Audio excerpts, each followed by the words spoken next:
Hello students, पिछले class में हम लोगों ने कंबस्शन ऑफ ऑर्गेनिक कंपाउंड से रिलेटेड क्वेश्चन किए थे और उसी में हमने आपको ये भी बताया था कि कंबस्शन पे बेस क्वेश्चन से आपसे उस ऑर्गेनिक कंपाउंड का मॉलिक्यूलर फार्मूला भी पूछा जा सकता है। और ये दोनों क्वेश्चंस कैसे करने हैं मैंने आपको बता दिया था। अब इसी सीक्वेंस में जो हमारा अगला सब टॉपिक है वो है problem related with mixture. Problem related with mixture. ये प्रॉब्लम रिलेटेड विथ मिक्सचर क्या है बेटा? प्रॉब्लम रिलेटेड विथ मिक्सचर में आपको किसी दो या दो से अधिक कंपाउंड का मिक्सचर दिया जाएगा।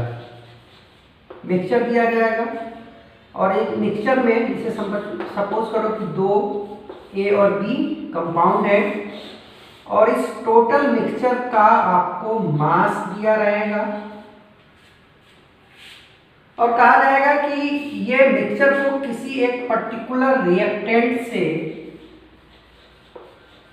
रिएक्शन कराते हैं तो कुछ इंफॉर्मेशन दी गई होगी कि प्रोडक्ट कितना बनता है और फिर इस बेस पे आपसे ये पूछा जाएगा कि इस मिक्सचर में ए का मास कितना है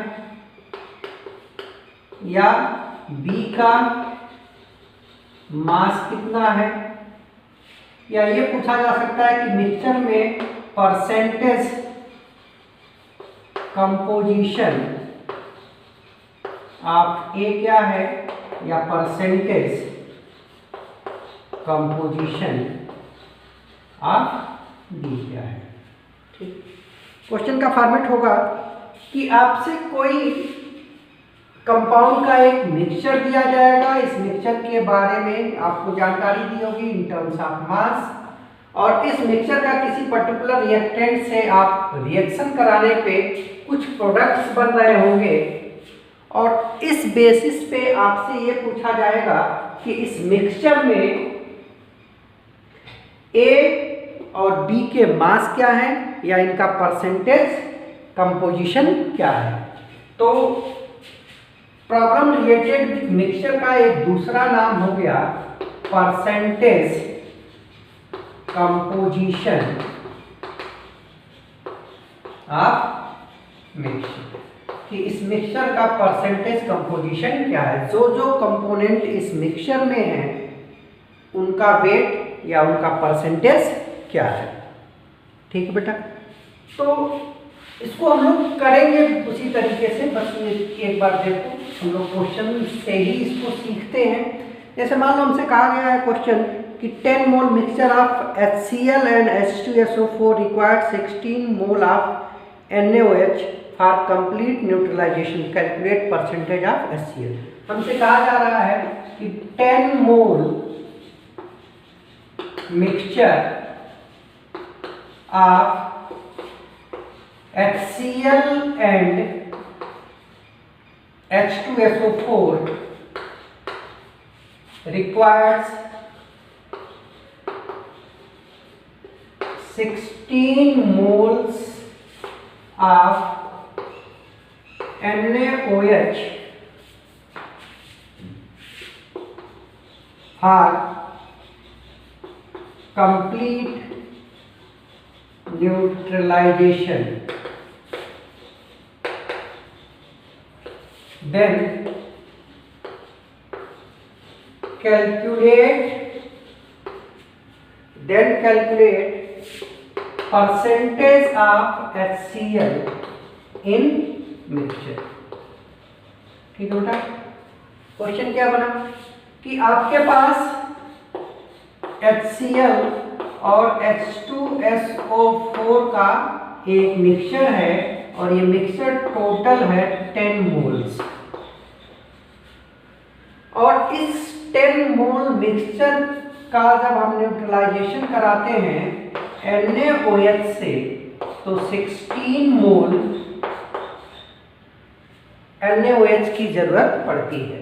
तो आपको बताना है कि इस मिक्सचर में परसेंटेज ऑफ HCl कितना है।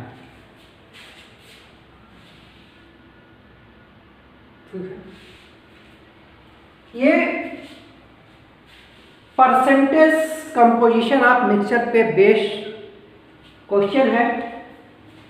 इसमें आपको सिमिलर नेचर वाले कंपाउंड का एक मिक्सचर दिया गया है, मिक्सचर का अमाउंट बताया गया है और इस मिक्सचर का किसी एक पर्टिकुलर रिएक्टेंट से रिएक्शन करा के ये पूछा जा रहा है कि इसमें से किसी एक का, वो क्वेश्चन में वो चाहे जिसका पूछ सकते हैं, दोनों का पूछ सकते हैं। अभी यहाँ पे HCl का परसेंटेज कंपोजिशन पूछा गया है।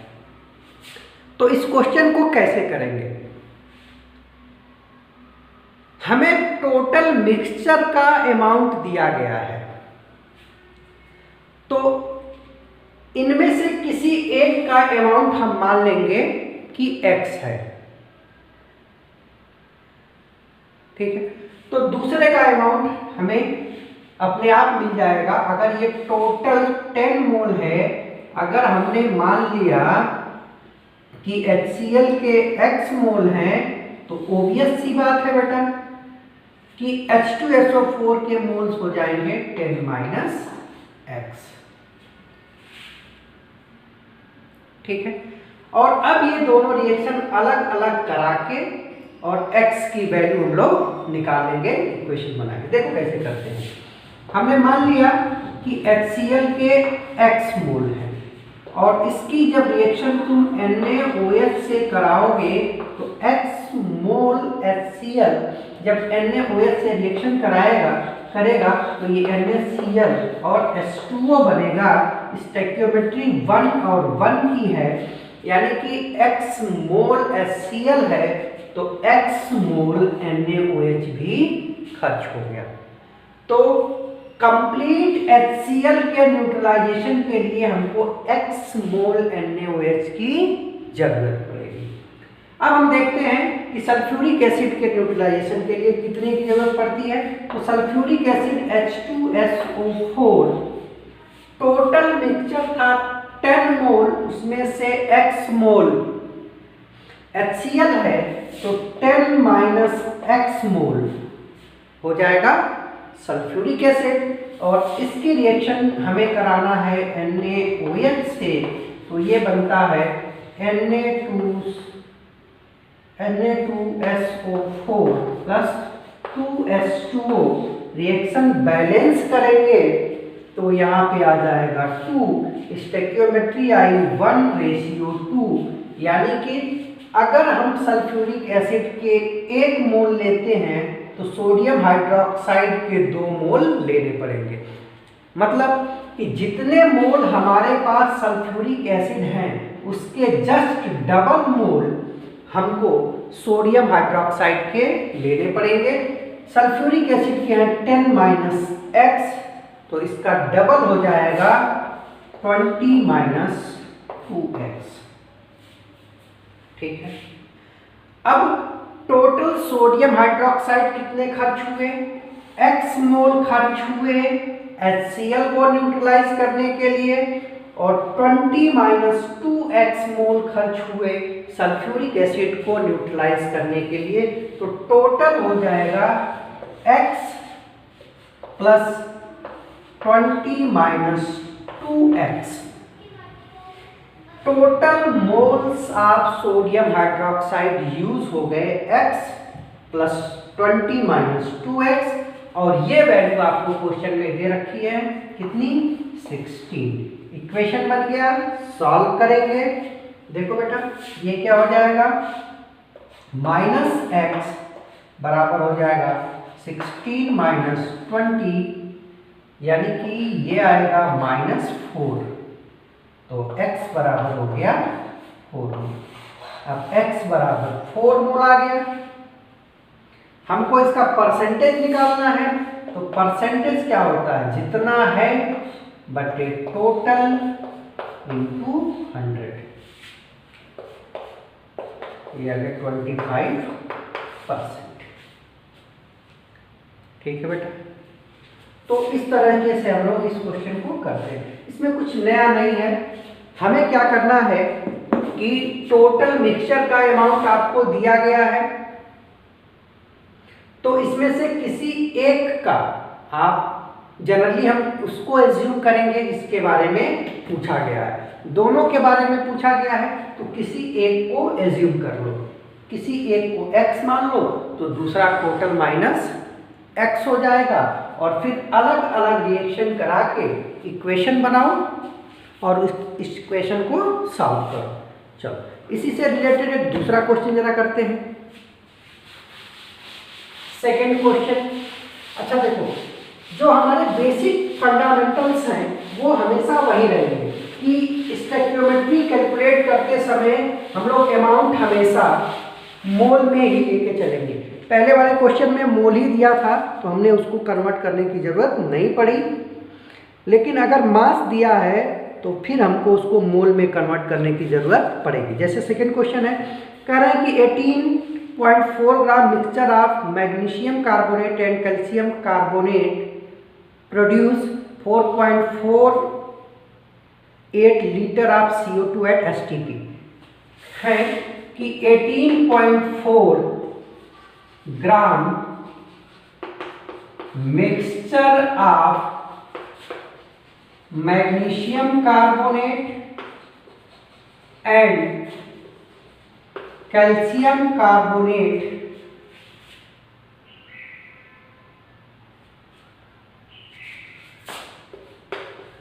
Produce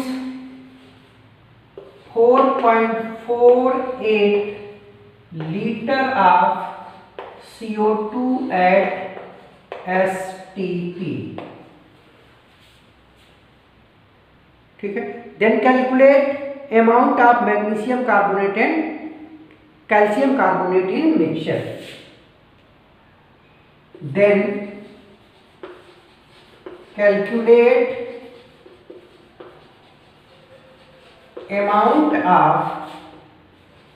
magnesium carbonate and CaCO3 calcium carbonate in mixture।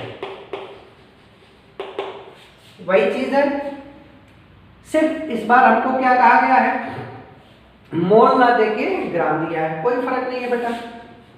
आपसे कहा गया है कि MgCO3 और CaCO3 का मिक्सचर लिया गया है, और ये मिक्सचर कितना है 18.4 ग्राम।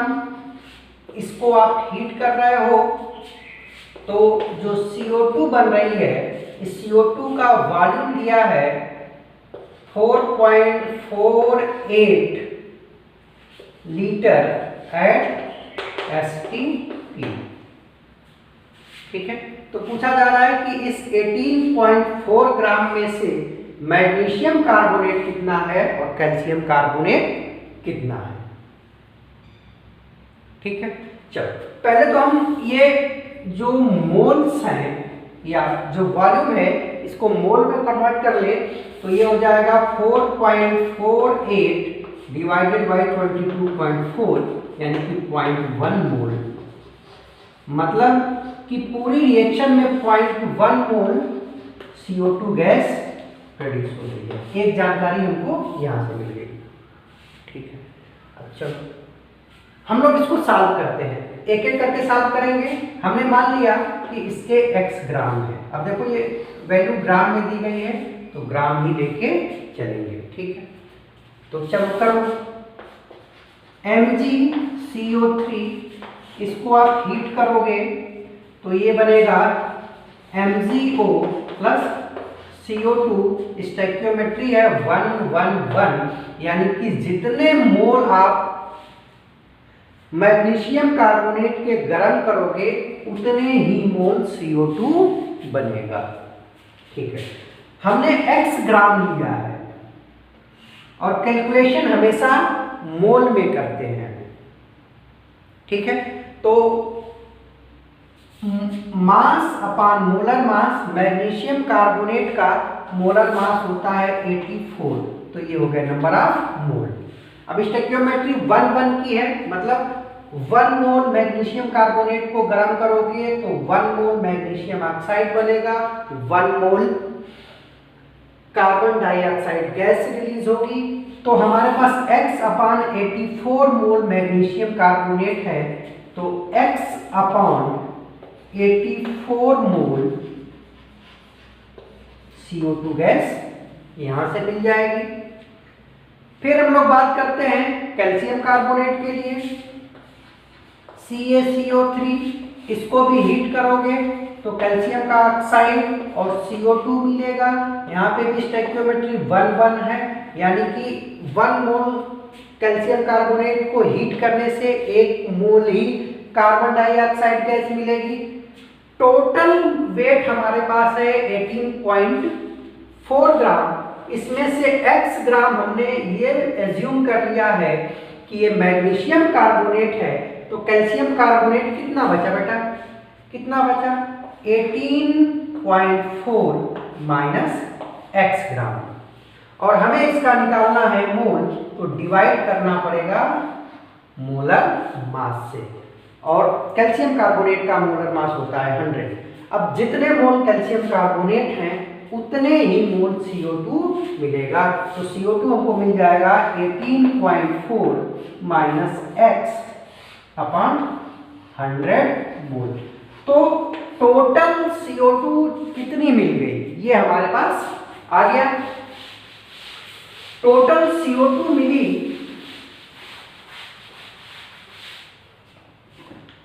हमें x अपॉन 84 मोल CO2 मिली मैग्नीशियम कार्बोनेट को गर्म करने से, और प्लस 18.4 माइनस x अपॉन 100, ये इतने मोल मिला हमको कैल्शियम कार्बोनेट को गर्म करने से। और क्वेश्चन में दे रखा है कि एक्चुअल में टोटल CO2 के मोल कितने हैं, 0.1 मोल। तो अब ये एक इक्वेशन बन गई। अब इसी इक्वेशन को सॉल्व करेंगे तो x की वैल्यू आ जाएगी। सॉल्व करो, कैसे करें, देखो बेटा, x upon 84 plus 18.4 upon 100 minus x upon 100, और ये बराबर हो जाएगा 0.1। ठीक,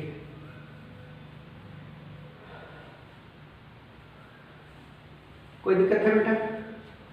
आप इसको एक साथ कर लो, x upon 84 minus x upon 100, और ये बराबर हो जाएगा 0.1 माइनस 18.4 अपॉन 100। ठीक, इसको एलसीएम निकालोगे तो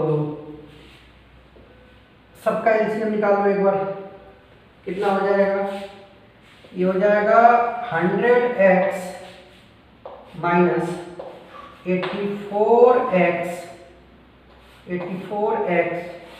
अपॉन 8400, और इधर आ जाएगा 100 लिया तो ये हो जाएगा 10।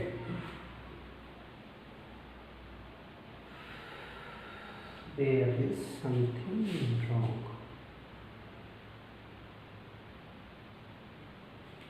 मोल में हमने गड़बड़ किया है। ये मोल आए थे 4.48 डिवाइडेड बाई 22.4, तो हो जाएगा 0.2। जो CO2 के मोल आएंगे वो आएंगे 0.2। हाँ, तभी ये दिक्कत हो रही थी। चलो, ये हो जाएगा 0.2 मोल, 0.2 मोल, ये हो गया 0.2 मोल, तो ये हो गया 20 माइनस 18.4। ठीक है, अब इसको सॉल्व करो। इसको सॉल्व करेंगे तो ये आ जाएगा 16x अपॉन 8400 और ये बराबर हो जाएगा, इसको सॉल्व करो तो हो जाएगा 0.6, ठीक है, और 1 और नीचे हो जाएगा 100, ठीक है। ये 0 से 0 कट गया, यानी कि 16x बराबर हो जाएगा 1.6 इंटू 84, तो x बराबर हो जाएगा 1.6 इंटू 84 अपॉन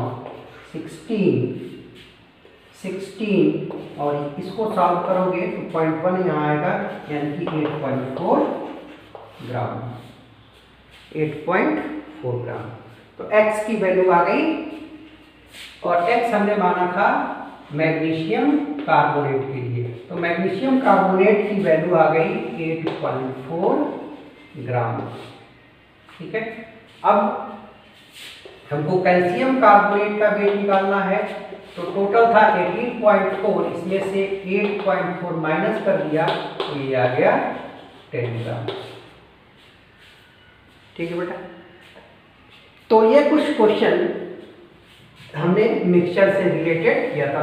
एक्चुअल में आपको करना क्या है कि जो भी रिएक्शन कही जा रही है उन दोनों रिएक्शंस को या मिक्सचर के कंपोनेंट्स के लिए जो अलग अलग रिएक्शन बनती है उसको हम अलग अलग करा के और उसमें से किसी एक का अमाउंट x मान के स्टोइकियोमेट्री अप्लाई करके इस तरह से इक्वेशन बनाएंगे और इक्वेशन सॉल्व करेंगे तो x की वैल्यू आ जाएगी, ठीक है। अब इसके बाद दूसरा हम लोग करते हैं परसेंटेज यील्ड ऑफ रिएक्शन। अगला कंसेप्ट है हमारा percentage yield of reaction.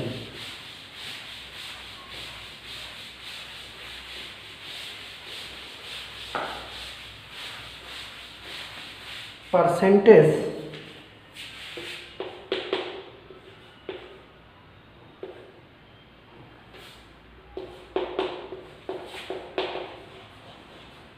Yield of reaction या इसी का एक दूसरा नाम है efficiency of reaction. Efficiency of reaction, percentage yield या इफिशियंसी ऑफ रिएक्शन। देखो इसका क्या मतलब है, इसका मतलब यह है बेटा कि जैसे मान लो हमने कहा आपसे कि हम अमोनिया लिए, इसको हीट किया तो नाइट्रोजन गैस मिलेगी और हाइड्रोजन गैस मिलेगी। किस रेशियो में मिलेगी ये हमको इसके बैलेंस केमिकल इक्वेशन से पता चलेगा। बैलेंस किया तो यहाँ पे 2 आ जाएगा और यहाँ पे 3 आ जाएगा। अब स्टोइकियोमेट्री से पता है कि अगर हम 2 मोल अमोनिया को हीट करेंगे तो 1 मोल नाइट्रोजन मिलेगा और 3 मोल हाइड्रोजन गैस मिलेगी। सपोज करो अगर हम 10 मोल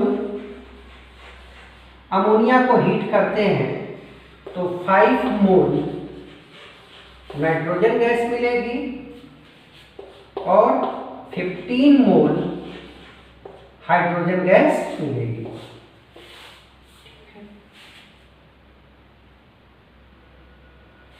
अब ये अमाउंट हमको कैसे पता चल रहा है, स्टोइकियोमेट्री से। और ये अमाउंट जो नाइट्रोजन और हाइड्रोजन का मिला है ये इस रिएक्टेंट के अमाउंट से जो मैक्सिमम अमाउंट प्रोडक्ट का बन सकता था वो है।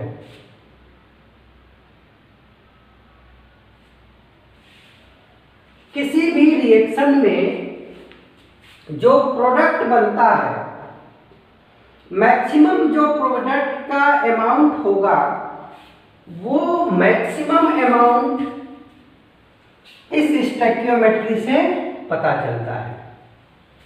जैसे हमने कहा कि 10 मोल अमोनिया हीट किया तो मैक्सिमम 5 मोल नाइट्रोजन मिलेगा और मैक्सिमम 15 मोल हाइड्रोजन मिलेगा।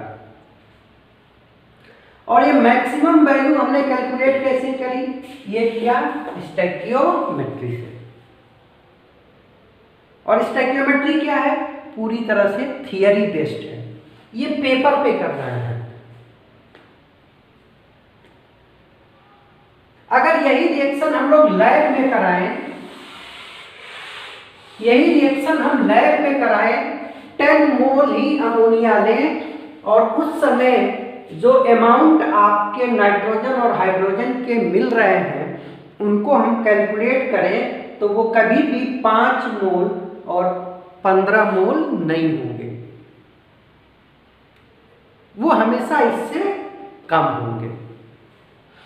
यानी कि एक ही रिएक्शन के लिए जब आप पेपर पे अमाउंट कैलकुलेट कर रहे हो तो कुछ और आएगा, और जब इसी को आप लैब में कराओगे तो कुछ और आएगा। लैब वाली वैल्यू हमेशा पेपर वाली वैल्यू से कम आएगी। यानी कि एक ही रिएक्शन में दो तरह से आपको अमाउंट ऑफ प्रोडक्ट पता करने हैं, और इसी को हम बोलते हैं यील्ड। यील्ड मतलब कितना बन रहा है। तो यील्ड जो हो गया ये दो तरह के हो गए। एक वो यील्ड जो हमको पेपर पे थियरी से पता चल रहा है, थियरी जो हमको बता रही है, पेपर का कैलकुलेशन जो बता रहा है वो यील्ड, और दूसरा लैब का यील्ड। तो यील्ड दो तरह के हो गए। पहले वाले को हम बोलेंगे थियोरेटिकल,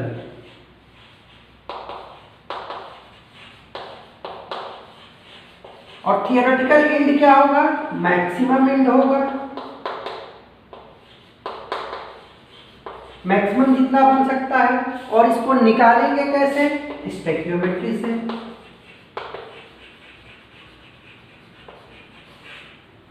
स्टोइकियोमेट्री से। बट एक्चुअल यील्ड क्या है, एक्चुअल यील्ड है कि एक्चुअल में अगर इस रिएक्शन को हम लैब में कराएं तो कितना मिलेगा, तो वो कहलाएगा एक्चुअल यील्ड। और ये हमेशा कम होगा, लेस देन थियोरेटिकल यील्ड। ठीक है बेटा, देखो जब हम लोग पेपर पे करा रहे हैं, स्टैंडर्ड कंडीशन में करा रहे हैं तो मैक्सिमम यील्ड मिल रहा है, लेकिन जब यही हम लोग लैब में कराएंगे तो वो ऑप्टिमम कंडीशन जो इस रिएक्शन के लिए होनी चाहिए वो मेंटेन नहीं कर पाएंगे, और उस केस में ये यील्ड जो होगा वो मैक्सिमम ना आके उससे कम हो जाएगा। तो यही दो तरह के यील्ड हो गए, एक हो गया थियोरेटिकल यील्ड और एक हो गया actual yield. Theoretical yield maximum yield है और ये हमेशा कैलकुलेट किया जाता है पेपर पे स्टोइकियोमेट्री के हेल्प से। और एक्चुअल यील्ड, एक्चुअल में जो हमको जितना मिला है वो यील्ड, वो प्रोडक्शन कहलाता है एक्चुअल यील्ड, और ये हमेशा थियोरेटिकल यील्ड से कम होता है। ठीक है, तो ये दो तरह के यील्ड हो गए। अब परसेंटेज यील्ड क्या है, परसेंटेज यील्ड है percentage of actual yield with respect to theoretical yield. यानी कि परसेंटेज यील्ड का जो फार्मूला होगा वो होगा actual yield upon theoretical yield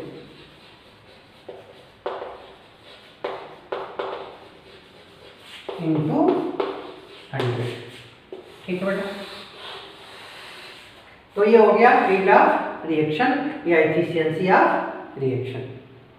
ठीक है, आपको ये फार्मूला याद रखना है कि परसेंटेज यील्ड कैसे निकालेंगे, एक्चुअल यील्ड, एक्चुअल में कितना बना डिवाइडेड बाय स्टोइकियोमेट्री के कैलकुलेशन से मैक्सिमम कितना बन रहा है इनटू 100, तो ये कहलाएगा परसेंटेज यील्ड या एफिशिएंसी ऑफ रिएक्शन। अब देखो इस पे हम क्वेश्चन करते हैं।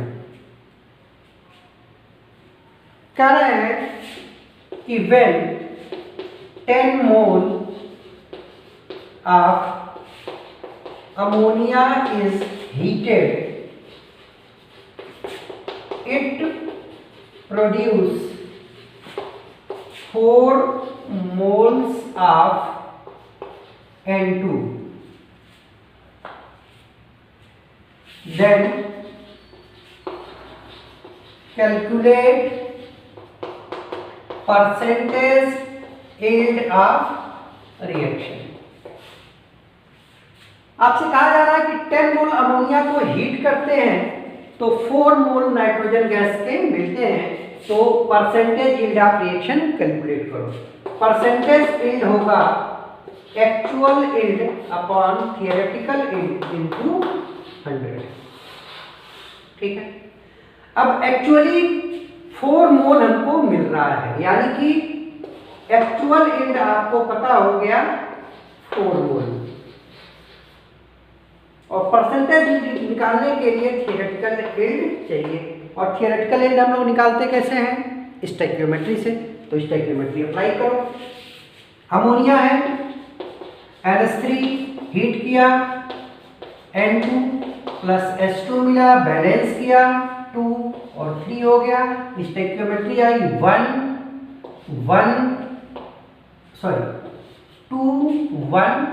3 का, यानी कि अगर 2 मोल अमोनिया आप हीट करोगे तो थियोरेटिकली स्टोइकियोमेट्री के हिसाब से 1 मोल नाइट्रोजन मिलनी चाहिए। ठीक है, आपने कितने मोल हीट किए? 10 मोल।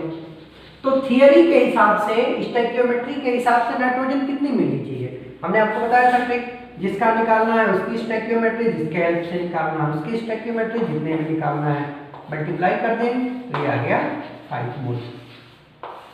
और ये 5 मोल बनना चाहिए था, ये बताती है थियरी, ये बताता है स्टोइकियोमेट्री, तो ये हो गया थियोरेटिकल यील्ड।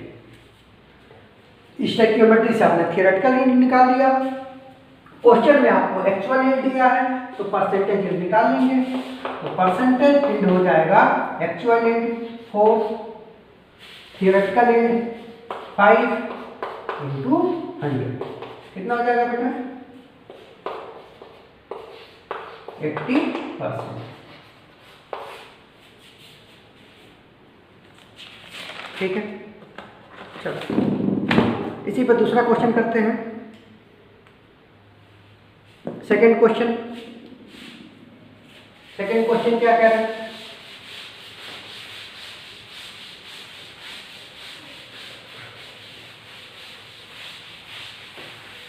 सेकेंड क्वेश्चन आपसे कह रहे हैं कि 16.8 gram magnesium carbonated heated, calculate weight of residue if yield of reaction is 75%।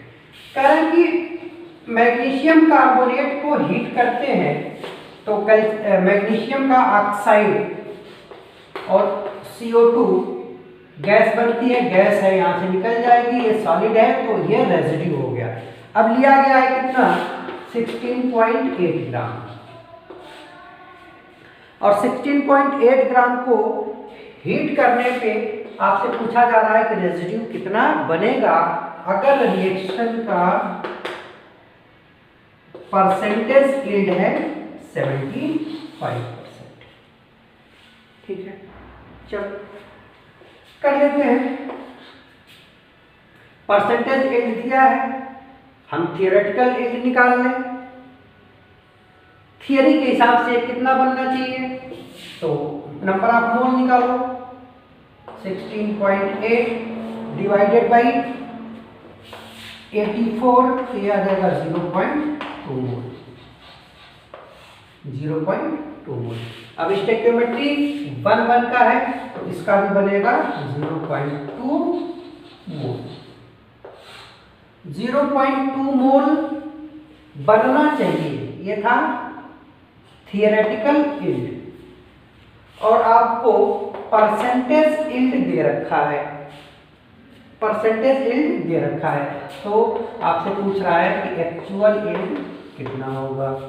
तो पता है हमको formula percentage yield actual yield upon theoretical into 100। ठीक, ये है 75%। एक्चुअल यील्ड आपको निकालना है, थियोरेटिकल यील्ड है 0.2 इंटू 100, तो यहाँ से निकल जाएगा एक्चुअल यील्ड जो हो जाएगा वो हो जाएगा 75 इंटू 0.2 अपॉन 100।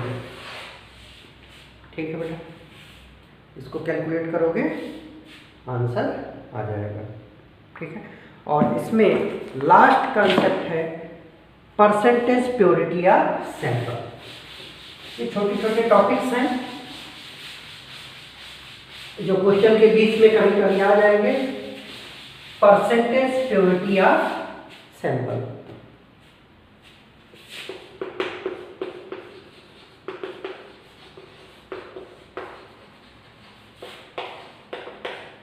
परसेंटेज प्योरिटी या सैंपल, जैसे हम लोग घर पे भी देखते हैं कि कोई राशन या कोई सामान खाने वाला खरीद के लाया जाता है तो उसमें कुछ ना कुछ इम्प्योरिटीज होती हैं। इसी तरीके से जो भी केमिकल्स होते हैं वो कभी भी 100% प्योर नहीं होते हैं, उसमें कुछ ना कुछ इम्प्योरिटी मिली होती है। और जब हम इस सैंपल की केमिकल रिएक्शन कराते हैं तो सिर्फ प्योर पार्ट ही रिएक्शन में पार्टिसिपेट करता है। जैसे आपको बताऊं कि जब आप लोग कैल्शियम कार्बोनेट है, मान लो एक कैल्शियम कार्बोनेट का 100 kg सैंपल आपने लिया, तो इस 100 kg में से पूरा का पूरा 100 kg कैल्शियम कार्बोनेट का नहीं होगा, इसमें से कुछ पार्ट इम्प्योरिटीज होंगी, स्टोन होंगी।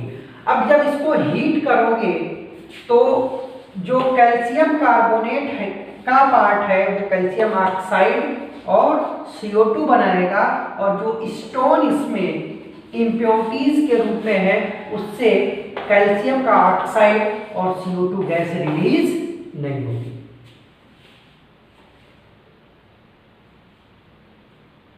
ठीक, मतलब कि जो भी हम लोग कंपाउंड का सैंपल लेते हैं तो सैंपल में वो कभी भी 100% प्योर नहीं होता। जैसे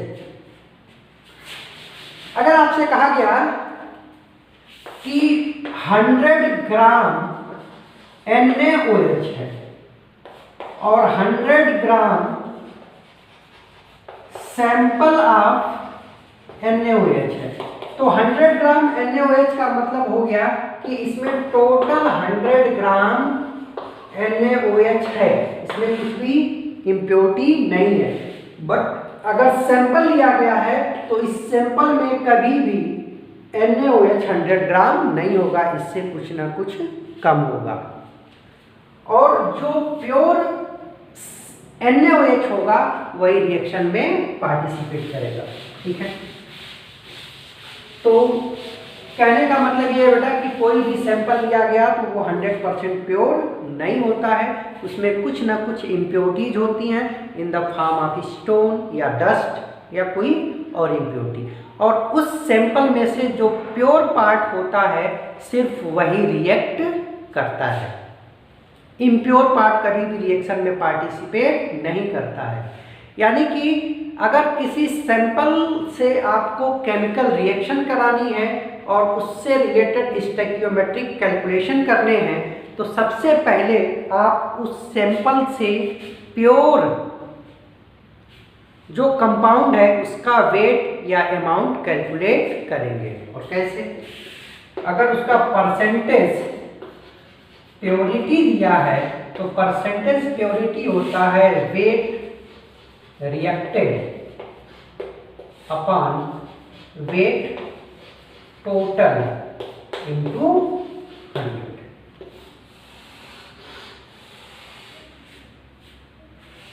परसेंटेज प्योरिटी होता है weight reacted weight total into 100। तो अगर परसेंटेज प्योरिटी आपको दी गई है और सैंपल का टोटल वेट दिया है, तो स्टोइकियोमेट्रिक कैलकुलेशन के लिए आपको निकालना पड़ेगा वेट रिएक्टेड। और कैसे निकालेंगे वेट रिएक्टेड? तो ये हो जाएगा percentage purity into wait total divided by 100। और एक बार आपके पास प्योर सैंपल का वेट आ गया, यही होगा वेट ऑफ प्योर। तो जो प्योर पार्ट होगा वही रिएक्ट करेगा, और निकालेंगे कैसे? सैंपल का percentage purity into total sample का वेट डिवाइडेड बाय 100। और एक बार आपने वेट रिएक्टेड कैलकुलेट कर लिया, तो अब पुराने तरीके से आप स्टोइकियोमेट्री लगा के और जो भी आपसे क्वेश्चन में पूछा गया है उसको कैलकुलेट कर सकते हैं। ठीक है बेटा, जैसे हम लोग एक दो क्वेश्चन कर लेते हैं। जैसे हमसे कहा गया है क्वेश्चन में कि 50 gram sample of calcium carbonate gives on heating 17.6 gram of CO2, calculate percentage purity of sample. कह रहे कैल्शियम कार्बोनेट है, इसको हीट किया गया तो CaO प्लस CO2 मिलेगा। और क्वेश्चन में ये बता रखा है कि जो CO2 मिल रहा है वो 17.6 ग्राम है, और इसका हमने लिया है 50 ग्राम। अब ये सैंपल है, तो इस सैंपल 50 ग्राम सैंपल में से जो प्योर पार्ट होगा वही डिकम्पोज हुआ होगा, और उसी प्योर पार्ट की वजह से CO2 मिली होगी। ठीक है, तो अगर हमको CO2 पता चल गया 17.6 ग्राम मिला है, इसका मोल पता कर ले तो 17.6 अपान 44 हो जाएगा। और इतने CO2 बनाने के लिए हमको कितने कैल्शियम कार्बोनेट की जरूरत होगी? नंबर ऑफ मोल जिसका पता करना है, स्टोइकियोमेट्री 111 है, तो इसके भी मोल हो जाएंगे 0.6 अपान 44, यानी कि 17.6 अपान 44 मोल CO2 के लिए 17.6 divided by 44 mole calcium carbonate चाहिए होंगे। तो ये हो गए मोल। अब वेट निकालो, तो वेट आ जाएगा 17.6 अपान 44, यानी कि mole into molar mass. Calcium का मोलर मास होता है 100, तो इतने ग्राम हमको कैल्शियम कार्बोनेट की जरूरत पड़ेगी। ठीक है, अब ये हो गया प्योर। ये वेट किसका है? प्योर का है, या ये वेट रिएक्टेड है। और टोटल वेट आपको दिया है, परसेंटेज निकालना आसान है। कितना हो जाएगा? 44 into 100 weight of pure divided by total weight 50 और परसेंटेज है तो 100। ठीक है, इसको सॉल्व करो। 2 सॉल्व करोगे तो 50% आ जाएगा आंसर। ठीक है बेटा, चलो दूसरा क्वेश्चन इसी कर लें।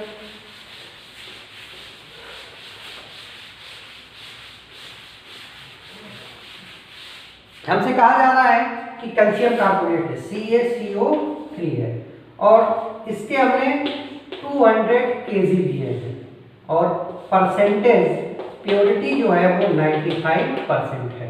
तो आपको बताना है कि कैल्शियम ऑक्साइड कितना बनेगा।